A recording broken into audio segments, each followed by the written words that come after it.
ചായ മനസ്സ, അതായത് മെക്സിക്കൻ സ്പിനാച്ച് ഇതേ നമുക്ക് കിട്ടിയിട്ടുണ്ട് കേട്ടോ. ഇതിൽ നിന്ന് കണ്ടോ ഒരു പാല് പോലെ ഒരു ദ്രാവകം വരുന്നത്. അതിങ്ങ് ഒടിച്ചെടുക്കുമ്പോൾ നിറച്ചുണ്ടാവും കേട്ടോ. അത് കയ്യിലൊക്കെ തട്ടിയിട്ടുണ്ടെങ്കിൽ ഇങ്ങനെ നമ്മുടെ കൈയൊക്കെ ഒട്ടിപ്പിടിക്കുന്ന ഒരു ഇതായിരിക്കും.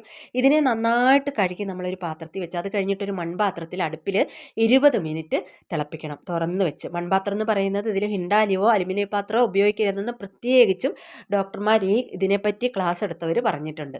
ഇവിടെ അടുത്തൊന്നും അധികമൊന്നും ഇല്ല കേട്ടോ. ഇത് ഞാൻ ആദ്യമായിട്ടാണ് എൻ്റെ ജീവിതത്തിൽ വെക്കുന്നത്. ഞാൻ ഇതിനു മുമ്പ് കൂട്ടിയിട്ടില്ല. ഇതിനെപ്പറ്റി ഓരോരുത്തർ പറഞ്ഞ് കേട്ടുള്ള അറിവ് മാത്രമേ എനിക്കുള്ളൂ. അപ്പോൾ ഞാൻ ഫസ്റ്റായിട്ട് ഇത് കഴിക്കുവാണ്. എന്നിട്ട് ഫൈനലി ഞാൻ കഴിച്ചു നോക്കിയിട്ട് അതിൻ്റെ റിസൾട്ടാണ് നിങ്ങളോട് പറയാൻ പോകുന്നത്.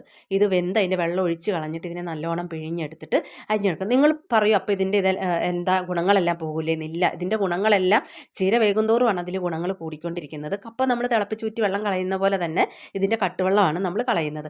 അത് കഴിഞ്ഞ് തേങ്ങ, ചെറിയ ഉള്ളി, കാന്താരിമുളക് കുറച്ചേറെ ഞാൻ എടുത്തിട്ടുണ്ട്. അതിനാന്ന് വെച്ചാൽ സ്പൈസി കൂടുതൽ ഇഷ്ടപ്പെടുന്ന ആൾക്കാരാണല്ലോ നമ്മൾ.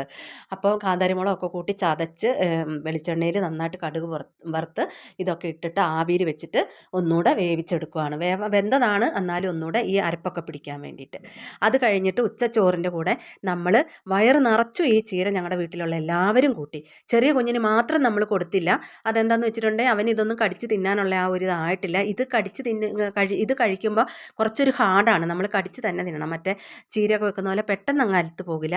ശരീരത്തിന് ഗുണമുള്ള സാധനങ്ങൾക്ക് ടേസ്റ്റ് കുറവായിരിക്കും, ശരീരത്തിന് ഗുണമില്ലാത്ത സാധനങ്ങൾക്ക് ടേസ്റ്റ് കൂടുതലായിരിക്കും എന്നാണല്ലോ നമ്മൾ കേട്ടിരിക്കുന്നത്. അപ്പം അതേപോലെ തന്നെയാണ് നമ്മളിത് പച്ചപ്പപ്പായ നമ്മൾ മുറിച്ചിട്ട് തിന്നുന്നത് എങ്ങനെയാണ് ആ ഒരു ടേസ്റ്റാണ് ഉടനീളം ഈ ചീരയ്ക്ക്.